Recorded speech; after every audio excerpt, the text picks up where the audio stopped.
হলো আমি কক মুরগি রান্না করতেছি। তেলের কষাই দিয়ে নিচ্ছি এখন, ভালো করে তেলের কষাই দিয়ে পরে হালকা পানি দিয়ে আবার একটু পানির কষাইও দেবো।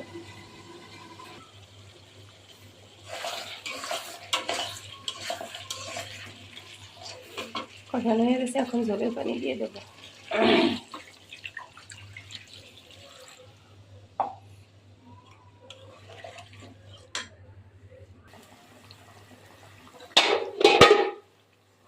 আমার তরকারি শেষের পথে, আর হালকা একটু ঝোল কমায় নামাই ফেলাবো।